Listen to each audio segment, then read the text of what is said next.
Selamat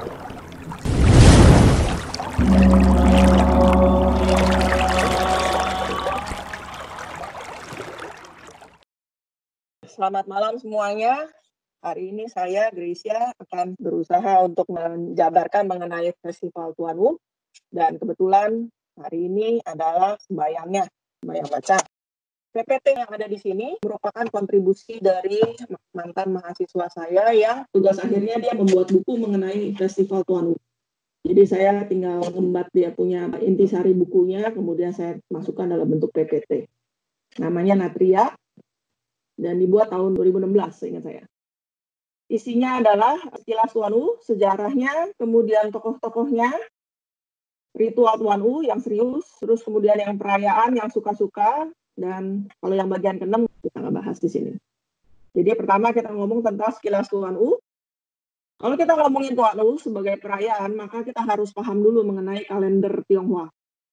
Bahwa di dalam 1 tahun, 12 bulan, yang kita kenal di kalender Gregorian yang berdasarkan solar, berdasarkan pergerakan matahari, maka kalender Tionghoa itu adalah lunisolar. Yang bentuknya lunisolar, ada bulan Lun beberapa tahun sekali, ada hitungannya, saya nggak hafal. Jadi kalau dilihat di sini yang dibulet-buletin itu, ini lingkaran ini, itu adalah bulan-bulan yang memang pasti ada hari perayaan. Jadi bulan 1 tanggal 1 Chinese New Year, Imlek, Xinjia, terus kemudian tanggal 3 bulan 3, terus tanggal 5 bulan 5, tanggal 7 bulan 7, tanggal 15 bulan 8, dan tanggal 30 bulan 12. Dan kalau dilihat sini kok lucu ya, antara 1 ke 3, 2 nggak ada. Nah, karena 2 itu bulan-bulan yang masih musim dingin. 1 aja masih dingin gitu kan. Nah, setelah Cengbeng, sekitar bulan April, maka bulan ke-4 itu adalah musim tanam. Bulan ke-5 sekitar bulan Juni ada Tuanu. Kemudian nanti bulan 6, bulan 7 itu panen. Setelah lewat musim panas, benar-benar lewat summer solstice, masa hari terpanas di bumi, Xiazi, maka itu adalah musim panen. Jadi makanya bulan ke-6 nggak ada lagi. Nah, bulan ke-8 musim gugur. Bulan ke-12 Tungce itu adalah hari terdingin. Jadi hitungannya seperti itu. Perayaan pun mengikuti kebiasaan bercocok tanam, kebiasaan sehari-hari masyarakat, dan dipilih dengan berhati-hati. Dan kenapa 5 bulan 5? Itu karena orang Tionghoa juga menyukai numbering. Nanti kita lihat. Nah, jadi apa perayaan Tuanu itu? Perayaan Tuanu dilaksanakan pada tanggal sekian, 5 bulan 5, dan seperti layaknya perayaan-perayaan Tionghoa lainnya, maka setiap perayaan pasti ada makanannya, ada tokohnya. Imlek adalah kue yang khasnya. Terus kemudian tokohnya ya adalah. Pada hari perayaan Cengbeng juga ada. Terus perayaan Tungce ya juga ada. Nah, khusus untuk Tuanu, maka dia ada ya peralihan dari musim semi ke musim panas yang sangat panas. Dan pada waktu itu banyak penyakit. Jadi ritualnya, nah kalau ini dia ngomong tentang di Indonesianya dulu, bahwa ritualnya tuh yang paling fokus di Indonesia, terutama itu adalah lomba perahu naga, dan itu terjadi di tempat-tempat yang memang akses ke air, baik itu danau, sungai, maupun laut, itu lebih terbuka. Kalau di tempat-tempat yang lebih terpencil, mungkin ya nggak terlalu heboh dengan lomba perahunya. Tapi yang pasti, yang sangat meluas itu adalah bacang. Nah, sejarah Tuanunya sendiri, mulai dari mitologis bahwa pada zaman purbakala, legenda yang bercerita tentang Tuanu pertama kali itu adalah bangsa Ye. Mereka itu memiliki totem naga dan juga melaksanakan perlombaan perahu naga. Kemudian adanya penyembahan pada dewa naga. Jadi kisah mitos naganya bahwa zaman dulunya naga itu dianggap raja langit, penguasa sungai juga, penguasa air, dan supaya si naga itu tidak marah, mereka itu biasanya dikasih persembahan. Penyembahannya itu adalah dengan pengorbanan manusia.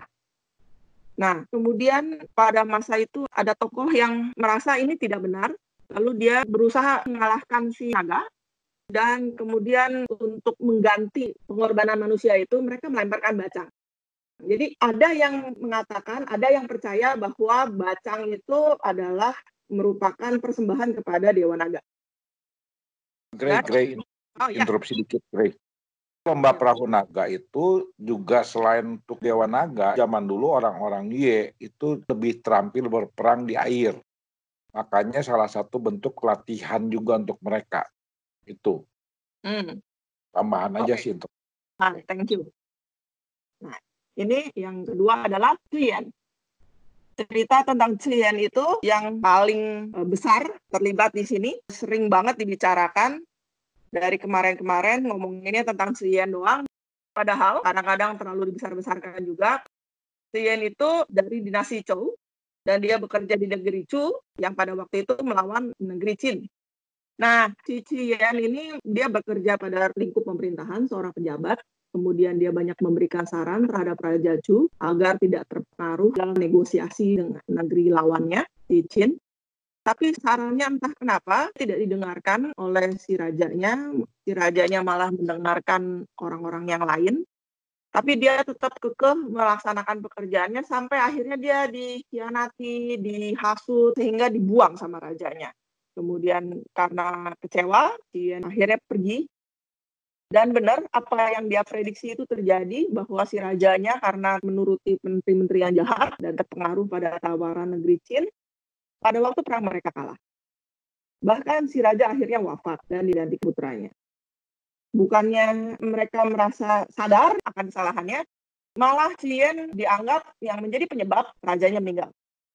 Oleh karena itu, dia diturunkan di jabatannya, kemudian dia menyingkir, dan pada waktu puncak kekecewaannya, dia mengarang sebuah sajak terkenal yang disebut Risau, yang menggambarkan korupsi, kejahatan pemerintahan, kekecewaannya dia.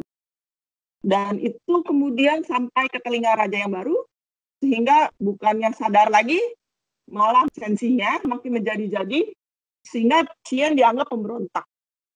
Setelah dibuang, dia menulis banyak puisi untuk menggambarkan kesedihan hatinya, kecemasannya. Sampai akhirnya di tempat pengasingan, dia makin tertekan karena tidak bisa membantu negerinya sendiri. Akhirnya, kerajaan Chu benar-benar bukannya cuma kalah, tapi runtuh, jatuh ke tangan lawan. Oleh karena itu, Cuyen kemudian terjun ke sungai. Pada waktu itu orang-orang semua tahu bahwa Cuyen itu sangat berbakti kepada negara, sehingga pada waktu dia terjun, orang-orang itu semua buru-buru untuk datang menolong dia. Dengan perahunya, mereka mencari jenazahnya Cuyen, kalau bisa diselamatkan, tapi nggak ada, hilang. Dan kemudian konon mereka melemparkan bacang ke dalam air supaya ikan-ikan itu tidak memakan tubuhnya si Cuyen, tapi memakan bacang. Nggak tahu logikanya ya, ikan mana makan bacang. Nah, yang fokus untuk makanan di dalam perayaan Tuanu ini adalah bacang.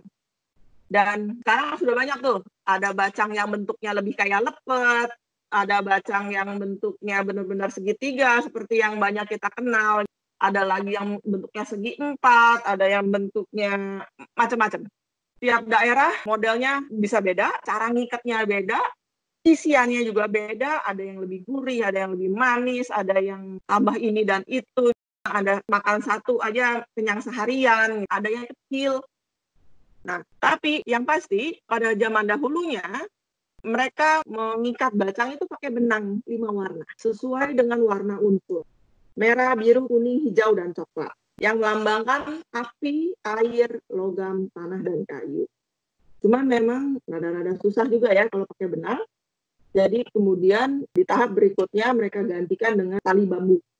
Penggunaan tali 5 warna itu terkait dengan hari buruknya Tuan U untuk menolak wabah. Di beberapa daerah di Tiongkok Utara, mereka masih menggunakan benang 5 warna, tapi tidak dibungkus bacang, tapi diikat di tanah. Ya. Apalagi anak-anak ya. Iya. Nah, secara sejarahnya, bahwa memang unsur 5 U itu pada hari Tuan U itu menjadi suatu perlambang. Yang pertama adalah U itu bunyinya sama dengan kata siang, Uan. Dan bunyinya sama dengan kata 5. Nah, 5 itu merupakan konsep Using 5 unsur. Kemudian dia bikinnya tanggal 5 bulan 5. Nah, ini merupakan hari yang berdekatan dengan Siatse, sehingga merupakan hari yang paling panjang siangnya dalam setahun. Bahkan di negara-negara 4 musim yang di ujung-ujung pojok sana, mereka tidak merasakan malam. Jadi sampai tengah malam pun masih ada matahari. Jadi bisa bayangkan betapa panasnya, betapa cerahnya hari itu. Orang yang biasanya tidur mungkin harus gelap karena kelihatan kayak siang terus. Walaupun kita sendiri tahu udah malam, udah jam 9 malam, otomatis tubuh itu juga merasa, ini belum malam, masih ada gairahnya, masih ada energinya, masih ada energi siang yang kita rasakan. Orang dewasa aja kita mungkin masih terpengaruh sama hal tersebut, apalagi anak-anak. Jadi makanya efek buruknya siang terpanjang selama setahun kepada anak-anak itu lebih besar. Ini yang sebelah kanan bawah adalah yang tentang fenomena musim panas gitu kan, summer solstice, sebagai hari yang paling panas setahun. Nah, karena bumi itu panas, tanah itu panas, maka yang paling banyak keluar itu, dan memang karena musim panas kan semuanya serba cerah, serba meriah, tumbuh-tumbuhan juga berbunga, mulai berbuah. Maka yang keluar itu bukannya cuma binatang-binatang besar, tapi binatang-binatang kecil. Dan terutama yang melata, serangga, terus ular. Nah, ini semua nanti akan membawa akibat buruk dalam kehidupan di lingkungan sekitar. Nah, salah satu yang penting juga di Tuanu itu adalah kisah ular putih dan ular hitam. Grey, Iya. kisah legenda ular putih itu, di hari Tuanu ada tradisi minum arak belerang. Itu kan dari legenda Paisucen. Jadi tradisi orang-orang minum arak belerang fungsinya adalah mengusir racun dari berbagai macam binatang melata atau reptil seperti ular, segala macam, dan ularnya itu ular hijau. Dan mereka semua itu ceritanya bertapa sampai 1000 tahun, kemudian mereka datang, si Paisucen jatuh cinta pada Season. Nah, ada biksu namanya Fahai, tahu bahwa itu ada penjelmaan dari siluman ular. Agar supaya si Season-nya percaya bahwa Paisucen adalah siluman ular, makanya disuruh minum arak Siung Huang ataupun minum arak belerang. Itu ceritanya sih. Betul. Jadi karena cerita-cerita seperti itulah, makanya mereka punya kebiasaan untuk meminum arak, terutama arak belerang. Kemudian legenda berikutnya itu adalah yang di sebelah kanan bawah, bahwa ada, tapi nggak banyak sih ya, bagi mereka aja yang percaya. Ada yang percaya kalau ada bayi lahir pada hari itu kan hari yang buruk lah ya, maka harus dikwepang. Di sini dia bilang diasingkan, enggak sih. Cuman maksudnya dikwepang, diaku anak oleh orang lain, supaya tidak membawa akibat buruk pada keluarganya. Tapi enggak semuanya sih. Nah, apa sih yang dilakukan pada hari Tuanu itu? Selain berkaitan yang di tengah ini, berkaitan dengan pencarian Cien, sehingga mereka melakukan lomba perahu naga di daerah-daerah sungai, ada juga yang mungkin di laut. Pada hari itu juga mereka menempelkan hu atau penangkal dengan konsep 5 warna untuk menangkal 5 jenis hewan beracun di dalam budaya Tionghoa. Kodok, ular, kalajengking, laba-laba, labang. Nah, kemudian hari Tuanu itu merupakan hari yang sangat yang. Kalau di yin yang itu berarti hari yang sangat panas. Maka segala sesuatunya, kegiatan manusia itu difokuskan seputar untuk memperkuat yin. Makanya mereka ada kebiasaan untuk mandi di tengah hari. Di mana ada sungai, mereka cemplung ke sungai. Di mana ada kolam renang, cemplung ke kolam renang. Nggak ada pun, mereka pakai bak. Anak-anak kecil gitu pakai bak, pakai ember yang besaran dikit gitu ya, nyemplung mandi. Main basah-basahan, siram-siraman tengah hari. Nah, ini tokoh Tuanu. Silakan Om Akian untuk menambahkan sebelah sini, karena saya nggak hafal. Jadi di sini ada Cao E, ada Kou Chien, ada Wu Zexi, dan satu lagi yang tadi Chien. Yang Utsushi itu dikaitkan dengan suatu karena Utsushi itu dia mati dilempar ke sungai itu pada tanggal 5 bulan 5 atau kita sebut Tuan U. Kenapa? Karena konon ceritanya begini. Utusi itu orang yang dendam pada kerajaannya. Tahun 500-an sebelum Masehi, orang tua Utusi dibunuh oleh Su Pingwang, raja dari kerajaan Su, sehingga dia marah, dendam. Dia kemudian kabur ke kerajaan U. Dia di situ mengabdikan dirinya ke kerajaan U dengan tujuan membalaskan perlakuan terhadap orang tuanya. Nah, setelah peperangan berkali-kali, Utusi berhasil menyerbu ibu kota kerajaan Su. Nah, di situ rajanya sudah meninggal. Tapi Utusi tetap masih ingin membalaskan dendam. Jadi dia bongkar itu kuburan dan jenazah rajanya dicambuk 300 kali. Tindakan itu membuat sebagian orang-orang U melihat dia itu moralnya kurang baik karena dia berkhianat pada negaranya, memanfaatkan kerajaan U untuk menghancurkan tanah airnya kerajaan Su. Tapi Utusi itu setia pada kerajaan U masalahnya. Sehingga pada saat kerajaan Ye semakin kuat, Utusi menganjurkan kepada rajanya ataupun pada majikannya untuk menghancurkan kerajaan Ye sebelum kerajaan Ye menghancurkan kerajaan U. Tapi kerajaan Ye menyuap para pejabatnya dan membuat cerita Utusi itu seorang mengkhianati kerajaan Chu, sehingga majikannya nggak percaya sama dia. Kemudian majikannya kasih pedang, suruh Utusi bunuh diri. Nah, saat Utusi menerima itu pedang, Utusi berkata, tolong nanti setelah aku mati, congkelah mataku, taruhlah mataku di gerbang ibu kota, biar aku menyaksikan kerajaan Y menghancurkan kerajaan U.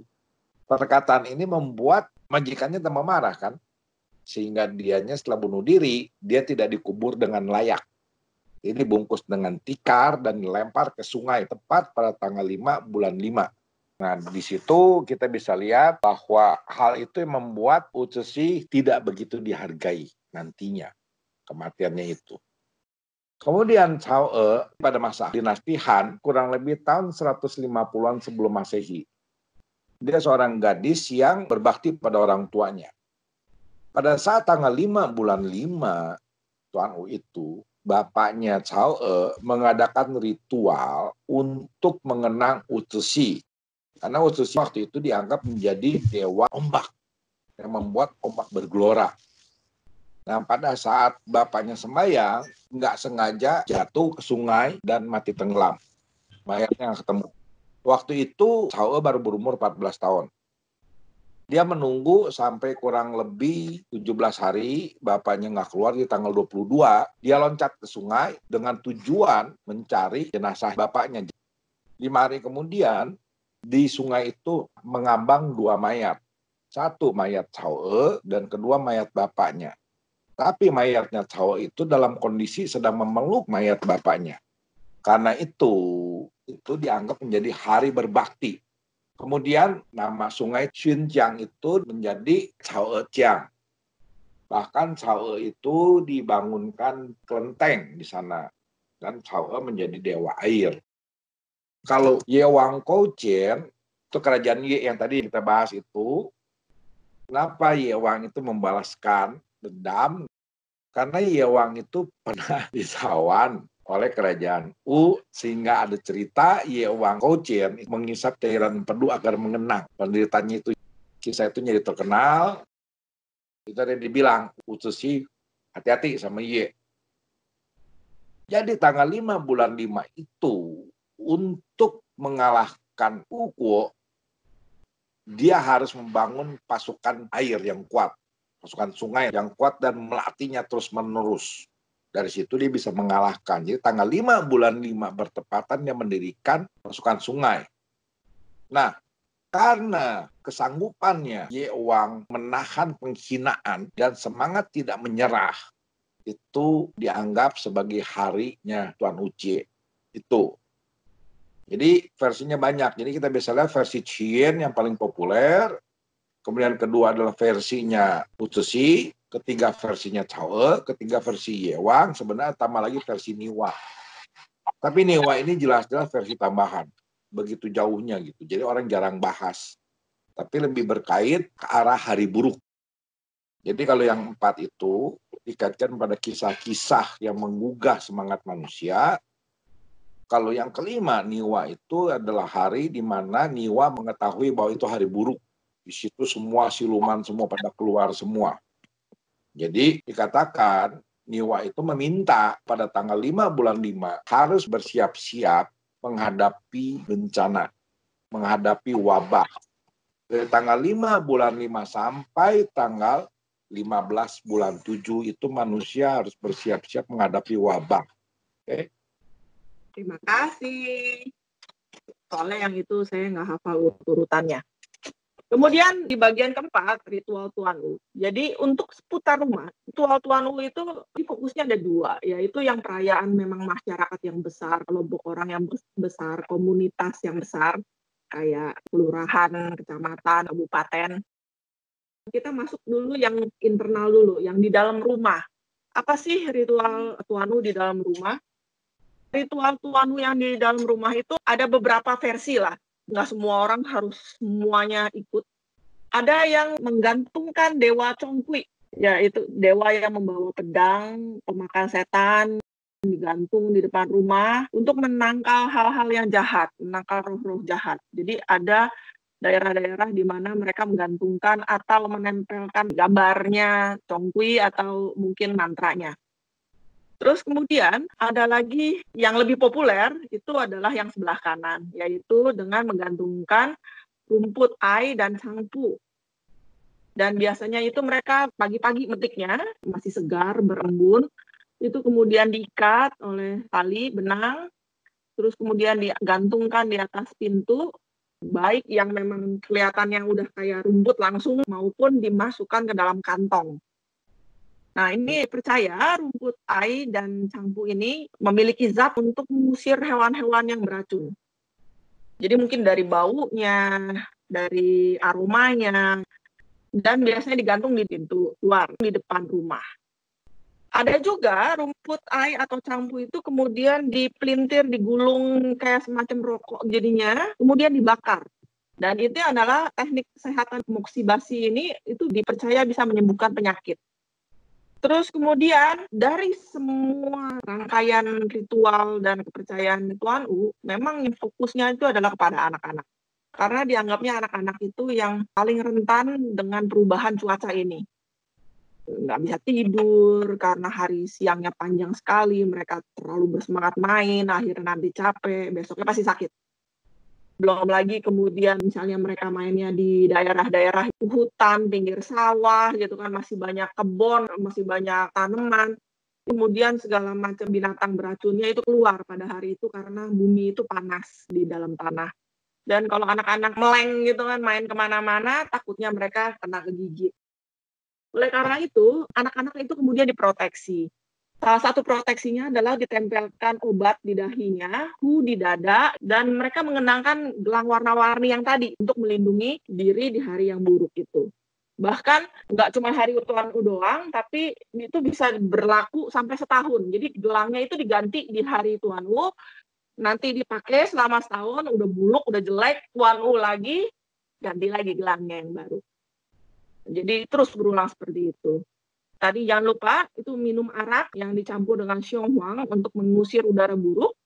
Dan tepat pada pukul 11 sampai 1 siang, air di jam itu dianggap baik untuk kesehatan. Karena mungkin emang panas-panasnya kali ya, apalagi kalau di Tiongkok itu yang negaranya 4 musim, musim panasnya lebih parah daripada di Indonesia, sehingga mereka itu percaya air itu udah dipanasi dari malam sampai pagi sampai siang, udah paling benar-benar panas alami deh. Dan itu adalah baik untuk kesehatan. Kemudian dikenal juga sembahyang sembahyang Tuan Yang, ritual untuk sembahyang kepada Tuhan gitu kan, mengingat penciptaannya. Kemudian kalau untuk yang komunitas yang besar, itu sembahyangnya di pinggir sungai, di pinggir laut, dan itu banyak dilakukan di Indonesia. Nah, sekarang kita masuk ke yang perayaan. Ya, kalau tadi ritualnya, biasanya harus. Nah, ini adalah salah satu gambar mahasiswa saya. Dia bikin gambar ini mengacu pada, saya suruh dia mengecek semua jenis landscape paintingnya Tiongkok yang kuno, kemudian dia berusaha menjadikan versi Tuan U-nya. Jadi di sini dilihat ada yang lagi sembahyang, ada yang lagi bikin bacang, yang main, yang berendam di sungai, yang main perahu, yang nyuci-nyuci baju, itu semua lengkap. Nah, Tuanu itu kan sangat Tionghoa sekali, tapi bukan cuma Tionghoa doang loh yang merayakan Tuan sebagai salah satu ekspresi terhadap puncak musim panas. Saya menyuruh mahasiswa saya juga riset bahwa di bagian bumi belahan utara sampai ke Eropa itu pasti ada Summer Solstice Festival. Dan di antara yang banyak itu kemudian dipilih 3 yang paling meriah yang sampai hari ini tuh masih dilakukan oleh orang-orang Eropa, terutama si Eropa ya. Yang paling atas itu di Skandinavia. Jadi ada di Swedia, di mana itu adalah perayaan hari di mana mereka main rame-rame dengan tongkatnya itu, Midsummer. Iya, betul. Terus yang di tengah, nah ini adalah untuk Inggris. Untuk menikmati hari matahari terpanjang, mereka biasanya berkumpul di daerah Stonehenge. Stonehenge itu adalah bukti prasejarahnya mereka. Dan itu memang lapangan itu luas sekali. Jadi mereka untuk merayakan hari yang paling panjang sampai malam itu mereka piknik di luar.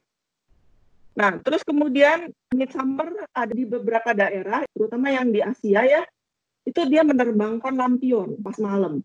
Malamnya serasa siang. Jadi nerbangin lampion jam 9 malam aja serasanya jam 6 sore, jam 5 sore.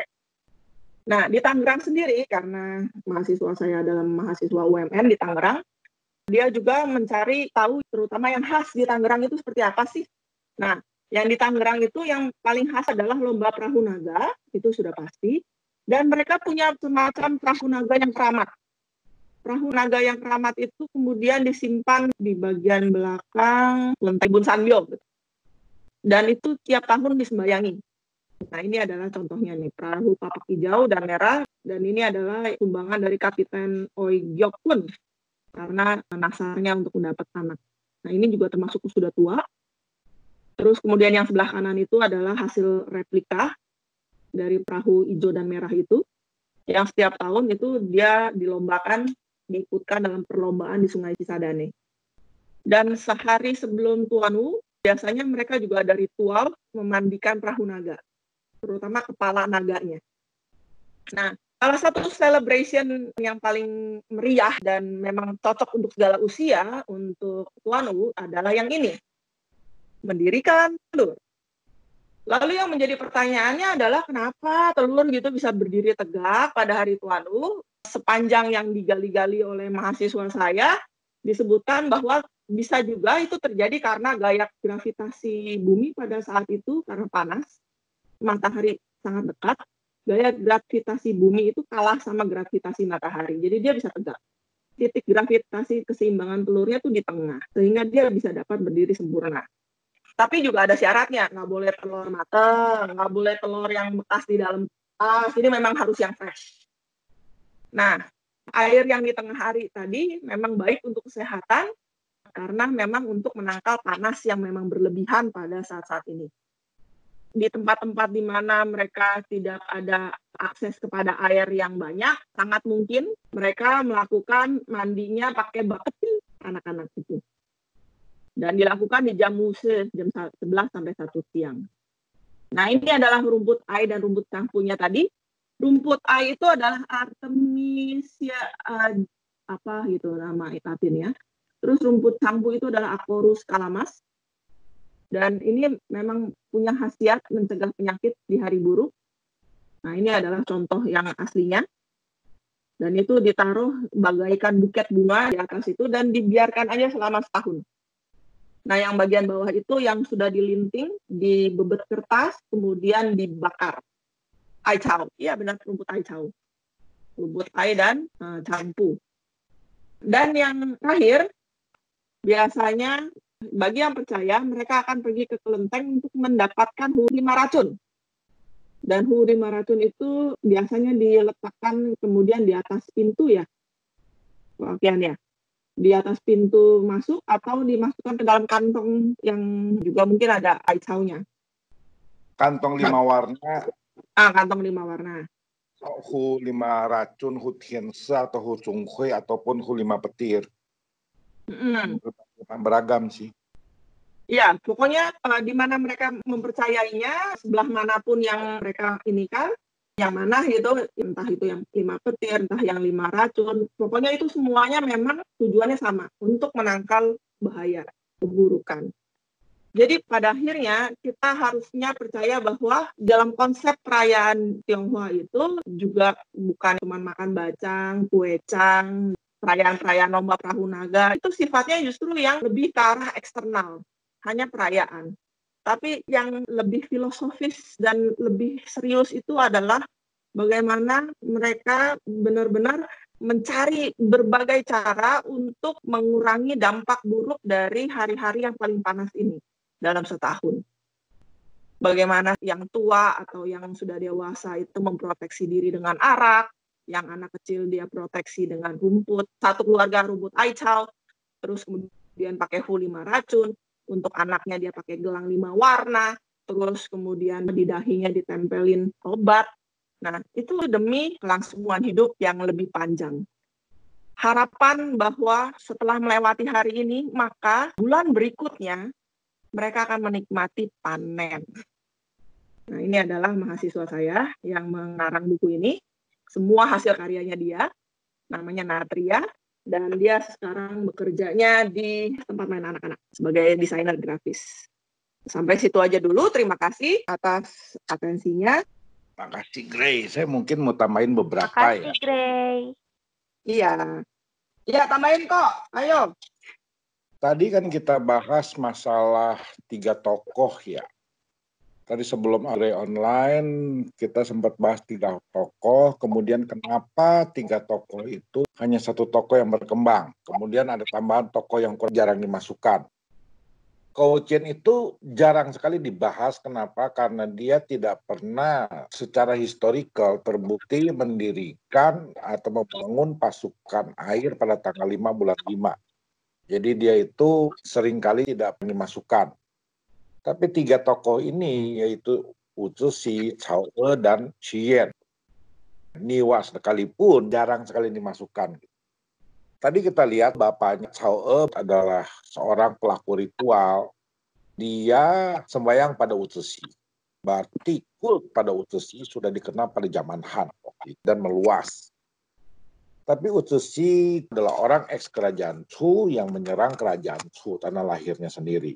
Sedangkan kita tahu dinasti Han itu dibentuk oleh orang-orang Chu. Jadi namanya disingkirkan. Cao E sendiri, dia lebih ke arah bakti kepada orang tua.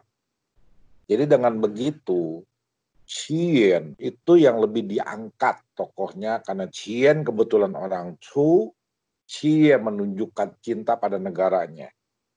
Jadi Qian itu yang diperluas, diperkenalkan dengan berbagai macam ceritanya. Dan kalau misalnya Qian dikaitkan dengan festival bacang, itu sebenarnya pada dinasti Han, bukan pada masa setelah dia meninggal.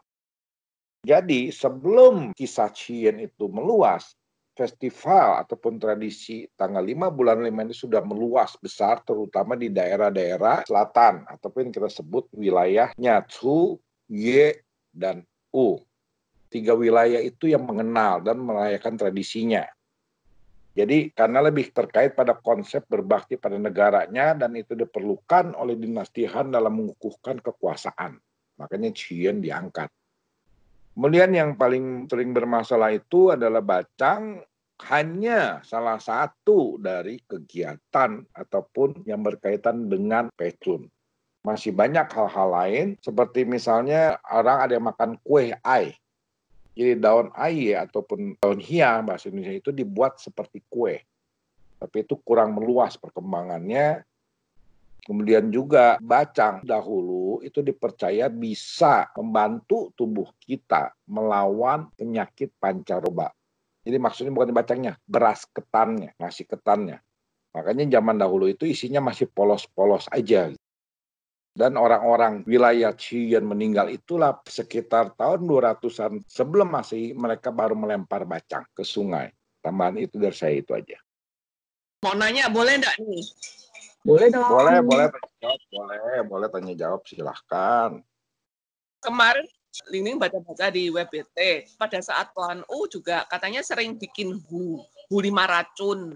sama pasang gambar itu. Tapi kalau yang di web kemarin kok gambarnya Chang Tianse ya, bukan Zhong Hui ya? Ada dua. Gini, kita harus tahu dulu konsep yang disebut racun itu apa. Pertama, wabah itu zaman dahulu dibagi dua kelompok besar. Satu itu kelompok setan, kedua itu ada kelompok binatang, atau yang disebut energi buruk. Zhong Hui itu lebih ke arah memakan Wang Liang, Mei. Itu jenis-jenis setan. Jadi setan itu bukan cuma kue, ada Wang, ada Liang, ada Mei. Sedangkan Tianzi itu lebih kepada tu ataupun racun. Makanya dia menggunakan 5 binatang beracun. Kalau Zhong Hui lebih ke arah memakan setan penyakit. Tapi ada juga mereka yang malah sembahyang kepada dewa wabah. Atau kita sebut Uputati, ataupun kita sebut Wang Ye. Oke. Pertanyaan lain? Great. Sedikit ya mengenai buku-buku seperti ini. Sebenarnya saya itu secara gerilya, ya tergantung memang mahasiswanya mau apa enggak gitu kan. Kayak kalau mereka merasa, saya nggak tahu nih mau bikin apa, gimana kalau misalnya mau bikin ini gitu. Tapi memang yang paling pertama nih dia nih bikin Tuan U. Sampai jumpa di lain kesempatan. Terima kasih.